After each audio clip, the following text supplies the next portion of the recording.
Hey, on this episode of Rogue Creators, we have Startup Junkie in the house. We do. They just hit 100,000 downloads, and we want to talk to them about their success and how they've done it. Yes, absolutely. So you can duplicate that. So make sure you jump into this episode. Let's get it. Yeah.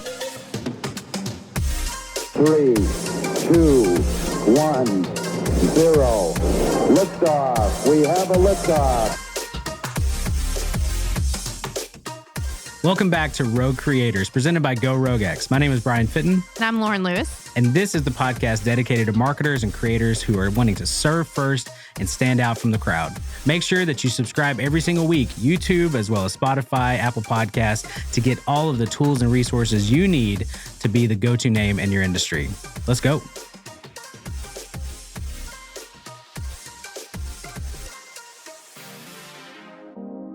Hey, what's up, everybody? Welcome back to Rogue Creators. My name is Brian Fitton. I'm here with my co-host, Lauren Lewis. Hey. Hey, and we also have in the studio, we haven't had this in a long time. This is really exciting stuff. We have Jeff Amrine and Caleb Talley from Startup Junkie. How you guys doing? Oh, we're great. Doing Glad well. to be here. I forgot to ask which side was going to get my good A side. good side. Is this your good side, Caleb? I think that's I've always enjoyed your hair. You always had like good hair, Oh, yeah, I man. need to get it this Startup Junkie, and specifically Startup Junkie's podcast, you guys just hit 100,000 downloads. That's huge. Pretty amazing. That's pretty cool. 100 countries, too. Yes, It's really yeah. expensive to bribe 100,000 people to download. We've got one listener in 100 countries that listen to the podcast 1,000 times. Yeah. So. Hey, that's all you need, right? The 1,000 raving true fans, or you just need one. Yeah, that makes sense. No, that's awesome, guys. So we are obviously we've partnered with you guys too, and so it's been great to see your journey, kind of getting here, and even honestly, from my experience getting into the startup world, working with you guys as well to kind of see the podcast from where it started and where it is now. It's really cool stuff. But we're going to jump into that in just a minute. They're going to tell you all the secrets, everything that they've done, so you can duplicate that. But before that, we'd like to start off with something fun. What is that, Lauren? We do. We like to start each podcast off with what are you obsessed with this week? So starting with our guest, what are you guys obsessed with? You're going to put me on the spot? I'm going to put you on the spot. So now that we're out of bracketology, because we made it to the Hogs made it to the Elite Eight, I read a really cool book written by an MD and a physicist called The Grand Biocentric Design. And it talks about how consciousness is what creates everything else, including the rest of the universe. Mm-hmm. And he explains it in quantum mechanics and in traditional physics. And so it may be all BS, but there were enough equations in there that was really captivating book. Made you think about the meaning of consciousness and how we're all interconnected. So Yeah, that's fantastic. Yeah, that was cool. I was pretty obsessed with that. Do you reference the Matrix at all? You know, there was lots of ones and zeros that were streaming down the page, but aside from that, no reference to the Matrix. That's interesting. What was it called again? It's called the Grand Biocentric Design. Okay. Interesting. Wow. Yeah, it's very interesting. We'll reference that in the show notes. We'll find that. That's awesome.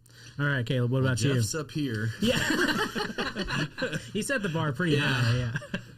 I'm excited for baseball. So it's opening day of Major League Baseball. It is. Hence, I've got, You did mention ready that. to I was like, battle. this is time of our recording. You're like, great, the Braves play it too. So Exactly. that works right We got in some there, so. time. We got some time. We drive down 49 with like my phone on the dash. Just kidding. Don't do that, kids. Just kidding. We do not endorse that. We'll put our disclaimer at the end of the episode. Make sure. That's awesome. Yeah, you're a big baseball fan too. That's Unfortunately, I had somebody tell me this morning that they admired people that had a passion for watching baseball, but they didn't have it. And I told them that my passion for baseball has always ended in grief, whether it's a dropped pop fly or a botched infield fly roll or up 3-1 series. Yeah. How'd you end up a Braves fan rather than a Cardinals fan? All of my friends growing up were all Cardinals fans, just by virtue of being from East Arkansas, and St. Louis is a 3.5 hour drive. But TBS Superstation, thank you, Ted Turner. There you go. Owned the Braves and owned TBS, and so they broadcast Braves games every night. And so when I was playing Little League Baseball, my dad was always our Little League coach. And I mean, he didn't have much experience outside of Little League Baseball himself.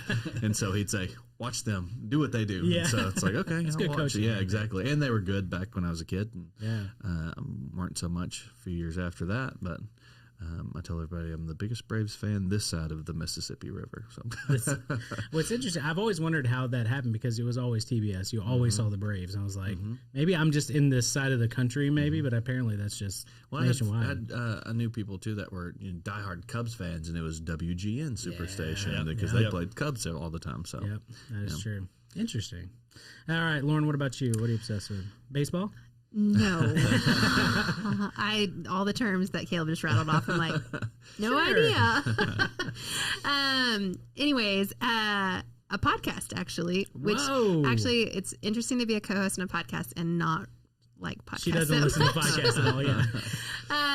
Yeah, I've chosen a great career. But it's called The Place We Find Ourselves. It's by a therapist who's kind of just going into a lot of more like the neurological reasons as why we react the way that we do. And so I have a passion for interpersonal communication. So it's kind of interesting when you like learn not just like, woe is me, like this is why I am the way that I am, but more like the understanding of like I was actually biologically wired this particular way to react to these particular situations, and that's why it gives you like a good sense of empathy. And so anyways, Abigail Boone kind of led me onto this one. Yeah. So yeah, it's been interesting, and it's like it's a lot to think about. So I think I've really enjoyed that podcast. And he's also like he has like no intro, nothing, like no commercials. It's just like straight in. Like today we're talking about this. He just starts.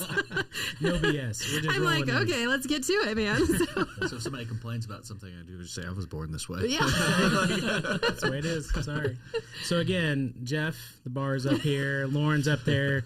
Caleb, you and I, we're holding down. We're holding down here. So mine is a Pixar documentary. So I actually watched it last night. It was interesting to see when Steve Jobs came in and invested in Pixar. It was more of like the startup side of Pixar, which was fantastic. So you guys actually probably enjoy it. I didn't know the full story. I just always knew that he invested, and I was like, that's cool. But they actually focused more on the other, like the artist that was involved, and I'm not even going to remember any names, but just the two guys that basically had really pushed computer animation, and it was really cool to see them kind of pioneering this whole world that people kept saying it's never going to work, computer animation is not a thing, it's going to take all these jobs away from our artists. Like they were pushing back so hard, and but it was very interesting stuff. I'm a Steve Jobs fan just in general. See, he's just wacky, crazy, guy that I don't know what it's like to work for him. Probably a completely different experience, but always love the tech boom. Obviously the 90s kind of coming up into the 2000s. So Jeff, you don't know anything about that, I'm sure. Not anything. I didn't drop acid like he did. But I think that's why he might have had a few more. It's just a microdose. Just the microdoses. You can still drive and watch baseball.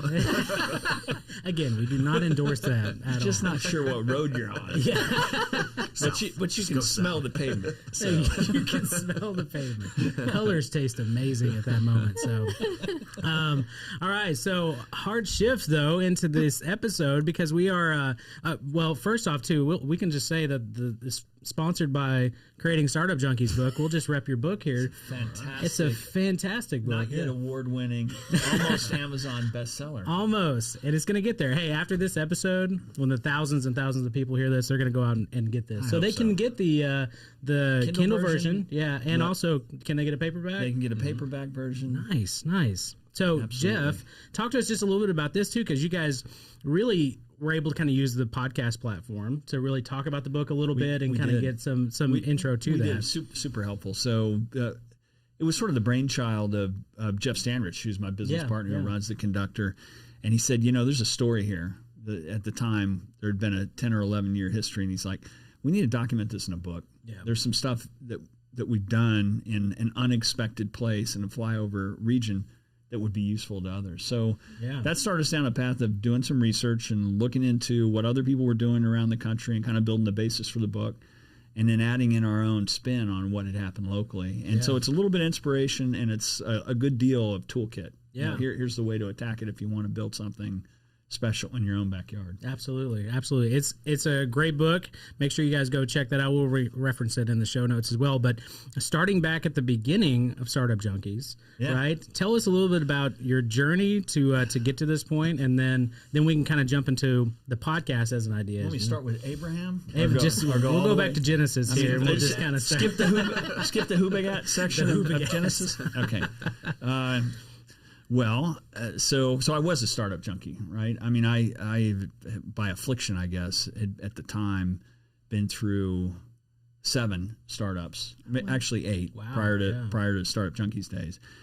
And then the business came together because I was one of the few people in the state in 2007 that had actually operated scalable ventures, not just here, but in other places in the country. And I got pulled into the Innovate Arkansas program as a mentor. And Startup Junkie was actually a completely accidental business. I thought I had graduated. You know, it's kind of, sometimes I say it's like that Michael Corleone scene in The Godfather where it's like, I keep trying to get away. I keep trying to go legit, and they keep pulling me back.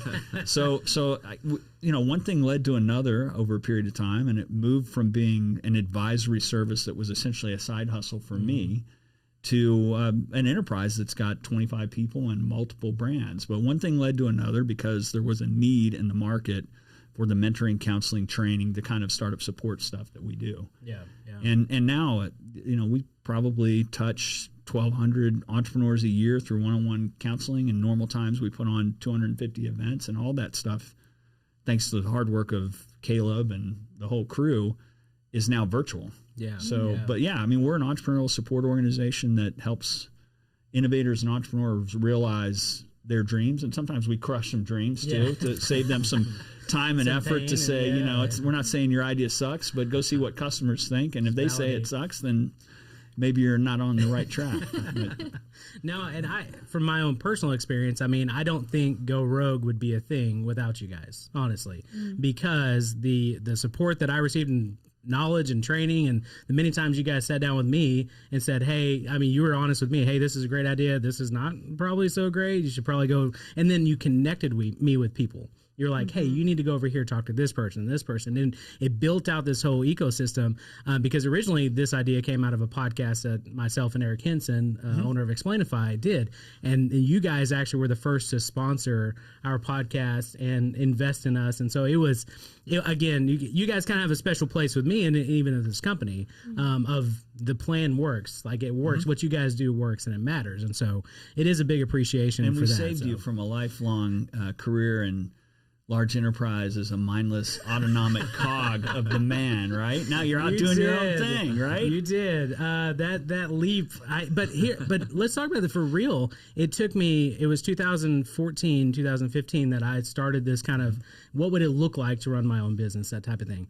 That was, 7 years ago. And so it is in that moment, like, that is a big deal. It takes time. Well, and I'm glad I didn't jump You back actually then. did it right. You actually did. I mean, one of the things in all seriousness, we talk about a lot is figure out how to do it as a side hustle. Yeah. And you're keeping that security until you're really 100% sure this is going to work. Yeah. And then you can jump out and go full time. Yeah. So you did it exactly right. Really. Well, and that's what, I mean, even finding the right people, plugging into the community, that has been a huge support. So I'm sure that has probably something to do with the podcast as well.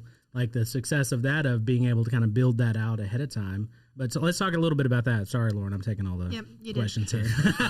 I'll just stand here and nod. I'll just drink my beer. Cheers. So ask the question in a better way there, Lauren. So. Oh, well, tell us about the foundation of the Startup Junkies podcast. How did that come to be, and what is that doing now? It's like that was way better. Most every other thing that we did, there was bourbon, beer, and bad habits associated with the Inception. Yes. But really how it started, to give credit where credit's due, is John Kaju, who runs NWA Workplaces and at the time had 455 Media, said, hey, he's a cool guy and somebody that I'd hung out with a little bit. And he said, yeah, I do this podcast. It might be fun. I'm thinking we could do one called Startup Junkies. And it's like, I'm really tired of talking to construction guys that build cabinets, and maybe we could talk to some different interesting people. And I was like, okay, let's do it. And the first one we got together, and it's like we covered lean canvas and customer discovery, and it was just the two of us. And we said, well, maybe we ought to bring guests on, Novel idea. Maybe we ought to bring guests on. But it really started as an excuse to drink beer on a Friday afternoon and talk to interesting people. No script, no real direction for it other than just having good conversations. And it stayed that way for quite a while. We experimented with having live audiences and with having it on YouTube, and like most things, we kind of rednecked our way into it. We had no idea what we're doing. It's like, oh, we need equipment for this? Okay. What kind of equipment do we need? So that's how it started. But then it became kind of a regular component of what we did. And when, truthfully, and I'm going to let Caleb pick it up here, when he came in, he professionalized the whole thing in terms of getting it pushed out, making sure that we were consistent in the way we did it, and take it from there. Yeah, and I'll say when I started at Startup Junkie, I didn't really want anything to do with the podcast because I hate being on camera. I hate being, face for radio, but I hate being here. It's strongly encouraged. Yeah, so it's like, Jeff's like, "Yo, I'm gonna come to the podcast." It's like, I'm gonna stay over here. I'll watch. And me and Phil watching from the corner. But what really kind of inspired me to, I guess, jump with both feet into it was at the start of the pandemic, we had a gap there for a while because we were doing these all in person entirely. And then we had that gap, and once the pandemic started, everything shut down. Our whole list of events, I mean, we have a list of events running at any given time. Just put a big X through all of those, and it was kind of like through, halfway through March, early April. What are we going to do? What kind of events are we going to do? And we had only done this in person.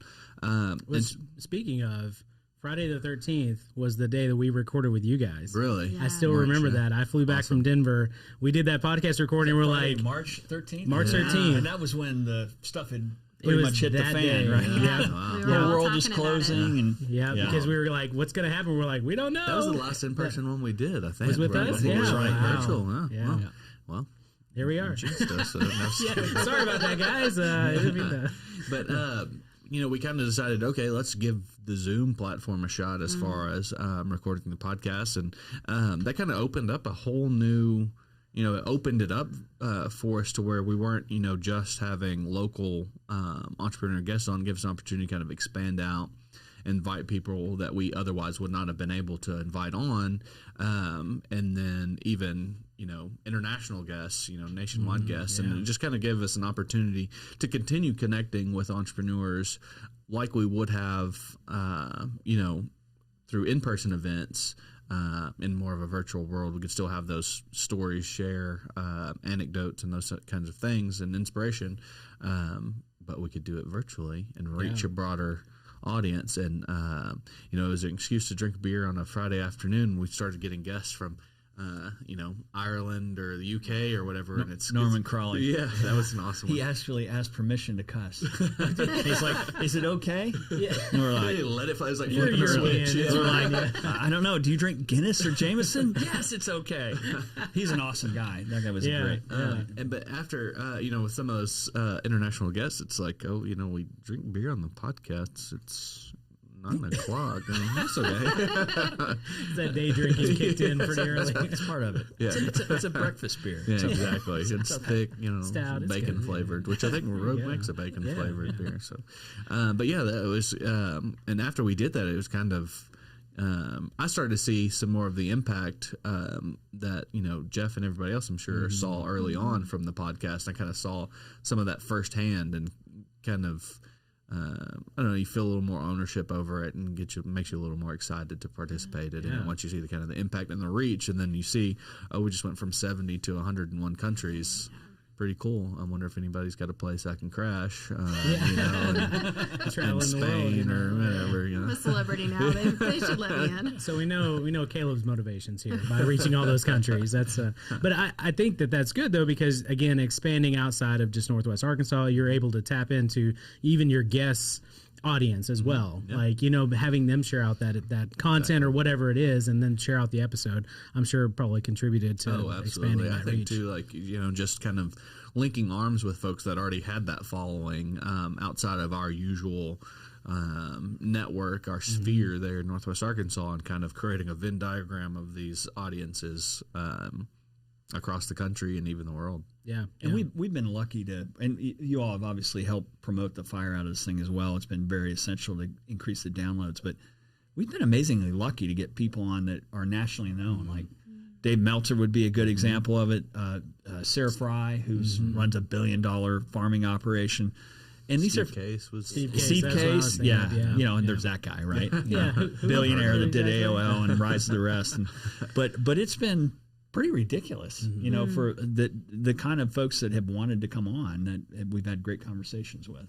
Yeah, and that's I think what we've talked about too is you have a podcast that people are reaching out. They want to be, they want to get in front of your audience too. Like that's got to be a huge compliment for you guys, right? That's a pretty cool thing to not just be like, hey, I'm just trying to find somebody to listen to this. It's like, no, we have people that want to be involved in what we're doing. Like a year ago, it's like, crap, we need to line up. Yeah. Some guests so that we have a bank, and it's like, oh crap, we got to record a podcast, so we have one next week. Versus, like now we have a list of people that are trying to get on. Not all of them are winners, but the fact that they want to be on is definitely a compliment, and it helps. And it's a great introduction to the brand that you guys already have. Of like, even if somebody's not a great guest, it's like, hey, check out these other resources. Here's some other options for you as well. Like you guys have done that well too. So. Yeah. So our audience, we have a lot of like marketing directors, small business owners, and a lot of them are interested in starting a podcast. So what would be some of your tips of like steps that they could take to get a bigger podcast? Because I know for a lot of them are like, well, I'm getting 15 downloads an episode. That's not really getting their audience. I'm definitely letting him answer that. Okay. Because I'm just the on-air talent. I don't really know how to do anything. I walk out of my trailer, I drink my beer. Show up, hand me a beer, put me in front of a microphone. I'm good to go. He's on-air talent. We send him the invoice for the keg. That's it. I pay for the beer and I show up and say some crazy stuff. That's about it. Well, step one, partner with Go Rogue X. That's sweet. We were leading into that question, but it's fine. That's definitely a big I will say that's been a huge piece of that. Yep, that has been a huge piece. Given that has always been kind of an ancillary thing, the intentionality that you are able to put into helping us market that is definitely taken to the next level for sure. And I can say, and again, like I said, they're not paying me to say this.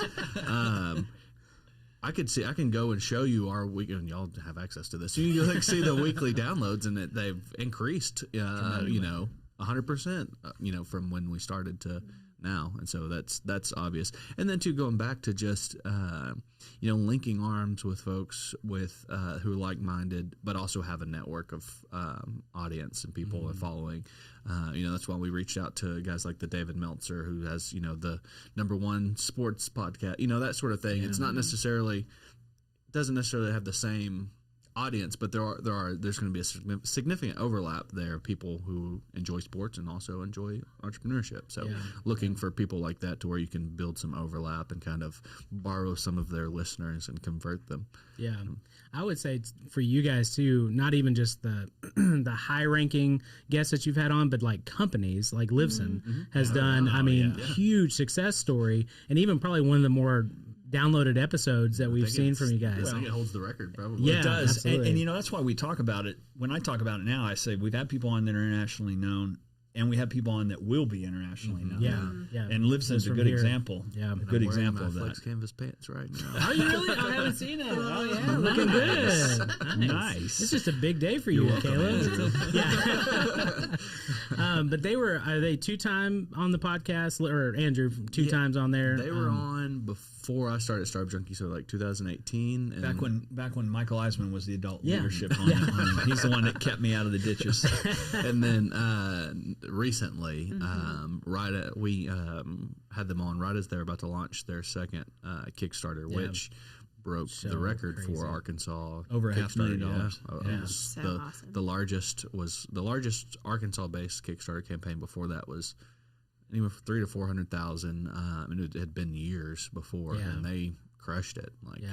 Wasn't their goal like 10,000 or something? Crazy small. Don't play golf with the guy either. Okay, I mean he's sandbagged that, but there's a strategy to all that, and he has really become an expert on how to do that well for pre-sales and to promote the fire out of what he's doing. And just to plug another Startup Junkie event, Andrew's actually going to lead a webinar on Kickstarter campaigns for us later this month. Super cool. So if anybody's interested in learning about how to win on Kickstarter, he's kind of Arkansas's Kickstarter ninja. So startupjunkie.org. There you go. Yeah. Well, and we always send people back to that episode too, because it was a great episode, but as well as like the content that you guys are getting out of your guests is good. You kind of know, you say, hey, well, there's not really any structure, but you definitely know how to guide the conversation well. And how many episodes are you guys in? I should probably know this. You should probably do.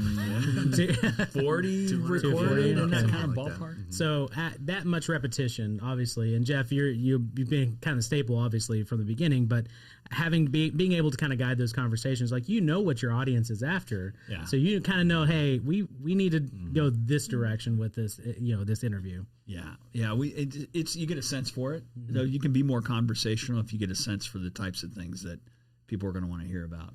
How'd you get started? How did you raise money? How do you deal with building the team? What kind of challenges do you face? That sort of stuff. We typically don't ask them what flavor ice cream. Yeah. And I got to give props to Matthew. That's why we Ward, never be too, real journalists. Who's kind of steered a lot of the logistics on the podcast.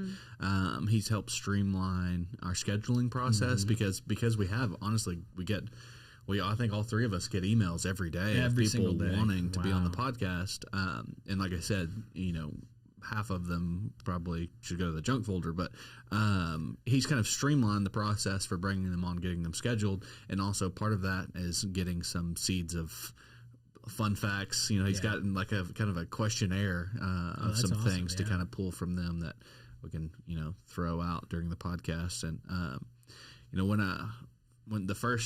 I was still reluctant to be a part of the podcast, I would jump on it, kind of just let's have a conversation, and then looking up the people and learning what the company actually does helps sometimes too. Yeah.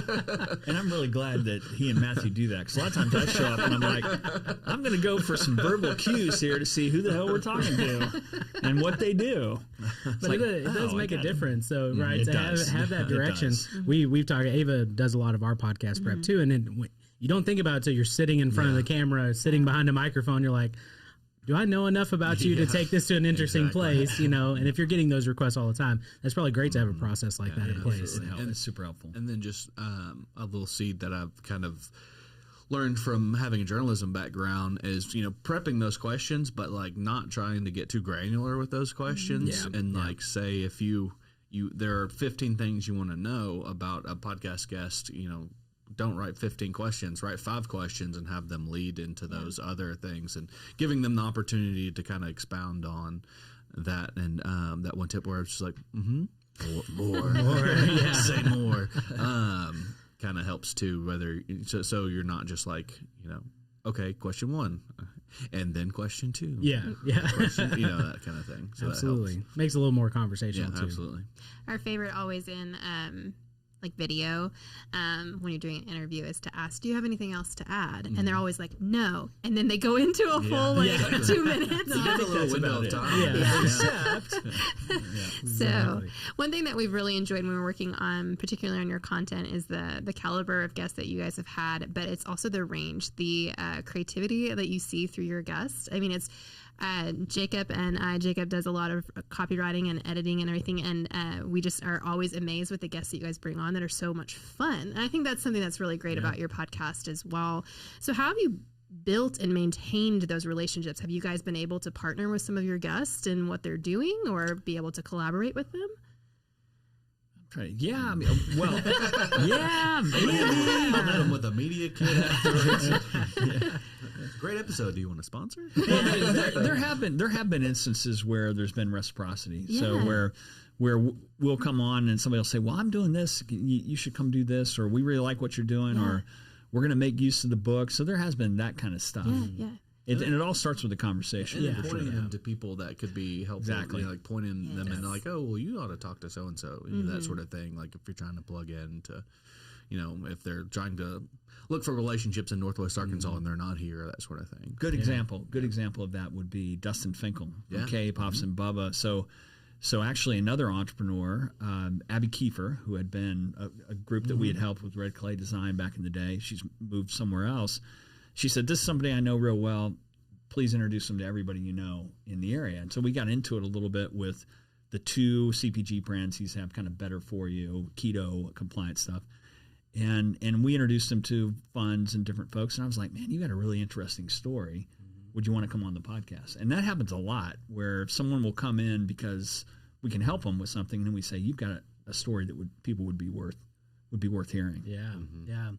Yeah, no, that's fantastic. I will say, even with some of the guests that you guys have plugged into, as I knock my beer over here. All right, just one beer. This is, I think, the first time. Keep half a case. That's why I was like, I don't think we've ever had a beer on the podcast, but it only felt natural when we brought you guys. It was like, gotta have a beer, gotta have a beer. No, just like Sheets and Giggles. That was a phenomenal guest, and so we've been able to really plug them onto even other episodes or other podcasts. Yeah. So literally, did you really? I bought those sheets. Awesome. They're great. Oh, okay. Yeah, I did. I'm a big fan. But just that type of building of that relationship, and I've said from day one, it was terrifying for me. When I started this company, or even started my first podcast, of like reaching out to people, it's like, nobody knows who I am. I'm a corporate guy. Like, why in the world would they talk to me about entrepreneurship type stuff? But taking that first step, and then all of a sudden it's like, Sheets and Giggles are on a podcast, we're working with you guys, and all of a sudden they're on all these other podcasts. It just only helps by just taking that first step and putting yourself out there a little bit. I think even with our relationship with 1 Million Cups, it was like, I just love this community. I'm not really a part, but I love what everybody's doing. And then all of a sudden somebody told me, they were like, you realize that even though you're a corporate guy, like, you're in this community, like, you're a part of it, right? And it's like, you've been around enough that people are looking to you, they're talking to you, they're referring and stuff like that. And so that only helped me take that jump, right? Just by being around the community. And so a lot of times the same way with guesting too. And especially with 1 Million Cups, if you're around enough, we'll put you to work. That is true. That's right. We got a job for you. That is true. I think the first time I was like, Caleb, I do some video stuff. You guys ever need help? And he's like, yeah, absolutely. That's right. Can you be here tomorrow? Yeah, exactly. How early can you get here on Wednesday mornings? Yeah. But that's the stuff that I love too, and being able to give back to that community as well. Even with 1 Million Cups, that I think the Startup Junkie brand has been able to be amplified because of what you guys do to plug into the community, to help promote other people. It only helps. You're giving and obviously receiving as well. So. Yeah, for those that are listening and don't know what 1 Million Cups are, could you guys explain what that is? Oh, yeah. So I usually read this off. That's what I was going to say. Caleb has read this enough times. So 1 Million Cups is a product of the Kaufman Foundation. It's an organization that are about 160 chapters across the country. And the premise is that these communities can come together to provide a place for entrepreneurs to present their ideas, get feedback, make connections and that sort of thing in a constructive way versus, going someplace. You're not pitching, you're presenting your idea and you're doing so to get the connections you need or getting the feedback like, have you tried doing this or you tried doing that? And so that's kind of what it is. And it's, like I said, part of the Kaufman Foundation's program for entrepreneurship based out of Kansas City. And there is a chapter in Bentonville. Yeah. And we're about the 4th or 5th year into it, isn't that right? Yeah, I think about so. 5 years. Because I think it was Honestly, when and it wasn't us that had the idea originally. It was Joe Somweber and a guy from Walmart were saying, we need a 1 Million Cups chapter, and we were like, oh, we don't know. I mean, holding one of these weekly, it might be really hard to draw the people, but we all took the risk on it, and that's been one of the more frequently followed events where there's a pretty good constituency that sticks with it. And one of there's what I find very interesting is there are always more people there in person than what we get on the virtual platform now, which is kind of the opposite of everything else. Easier, you kind of, with these events, you bring in more people virtually, but more people, we'd have, 30 to 40 people, or 30 people show up for an in-person 1 Million Cups, where we'll have 15 on, virtually. So well, it's the free coffee. That's what I was going to say. The 1 Million Cups, I will say, the 1 Million Cups, it's of coffee. Yeah. Yes. Yeah. And that's, obviously another program just to be able to get to know people and hear interesting things. The amount of people that I've presented that I've then purchased their product afterwards, just by them stepping out of their comfort zone, and being able to stand up in front of people and present.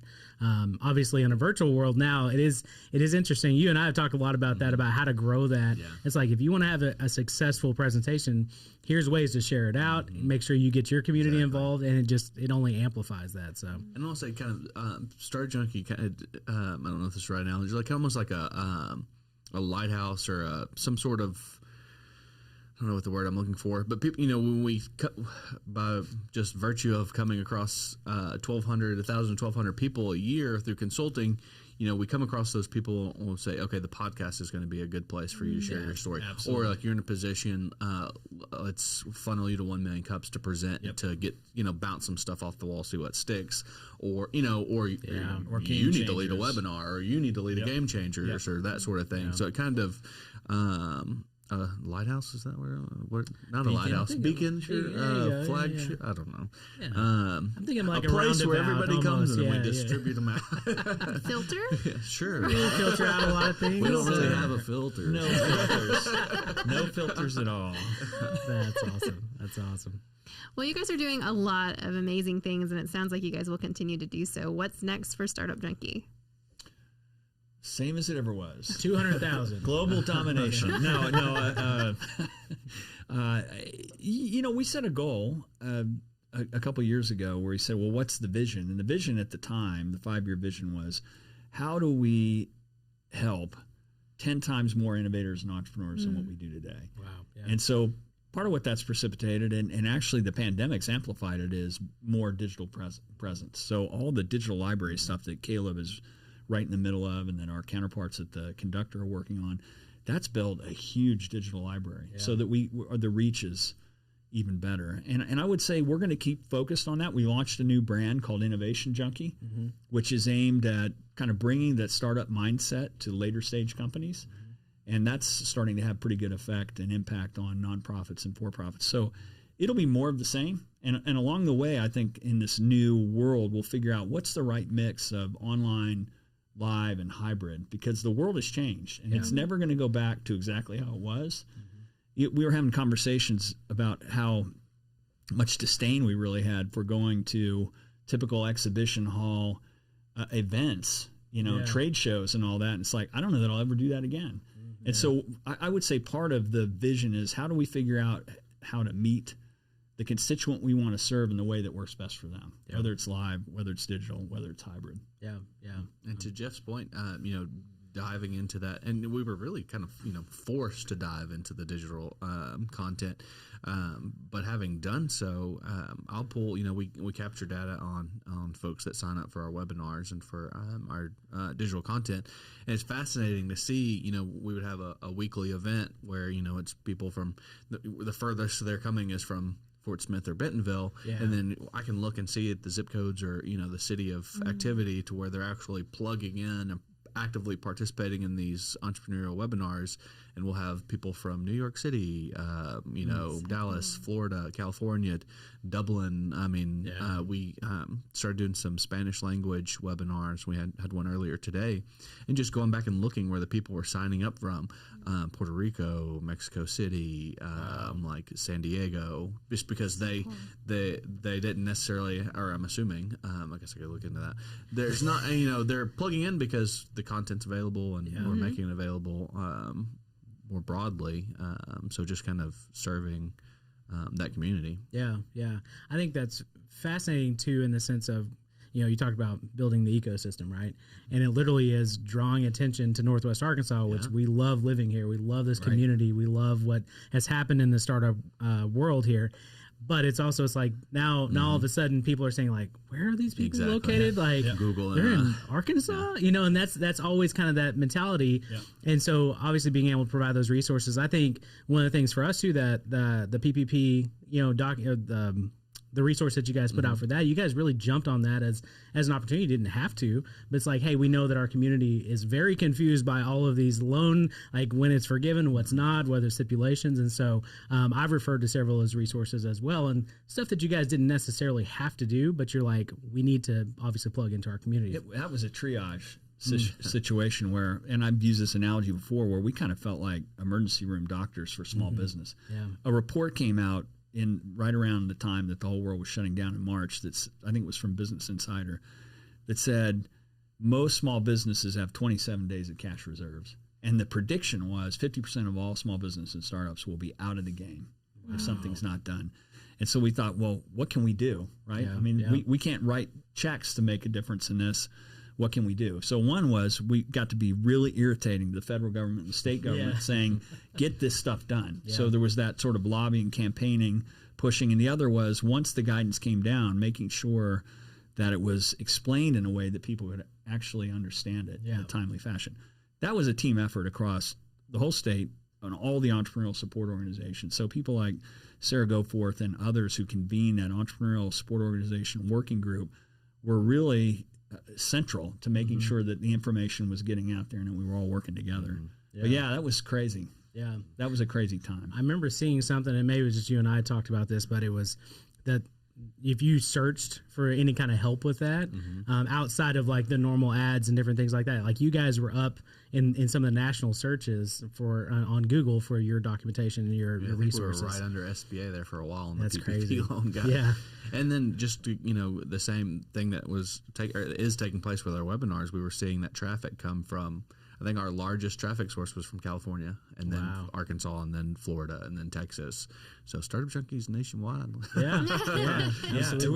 We're kind of like Radio Free Europe used to be during the days of the all these places are. Is there somebody out there that can be hopeful in the messaging? Yeah, and I think we tried to be hopeful. Yeah, tell them that. Help people grind through and tell them that help was on the way. Absolutely. That's huge. That's huge. Well, thank you guys, obviously, for what you've done. I love the brand, love what you guys are doing, obviously, and then congratulations on 1,000 downloads or 100,000 downloads. Congratulations on 1,000 downloads. It's been fantastic, We're going place. We're going. Yeah, we call 1,000 downloads Tuesday. It's just a regular day of the week. Come on now. In all seriousness, though, thank you. And it wouldn't have been possible without all the help on everything from Go Rogue. You guys do a fantastic job. Appreciate that. Been great partners. Appreciate that. Checks in the mail there, John. Appreciate that. As long as you're not out of beer, we're still good. Really. We are drinking Rogue beer, by the way. So we saw their Rogue supply drop. I guess it was the case. I was like, man, this is perfect for our brand too. So shout out to Rogue there. Partnership. Exactly. I think so. You guys are listening. But no, thank you guys again so much. And we'll put everything. Show notes it's gonna be on our website. Go Rogue X again. I'm used to having a beer on the pod. This is terrible. GoRogueX.com lightweight. I'm driving /podcast. Or Clubhouse. We have our roguecreators.club. You can jump over there as well. We'll be there. Yeah, that's what's next. That's what's next. All right. Well, thank you guys so much for tuning in, and we will see you next week. Thanks.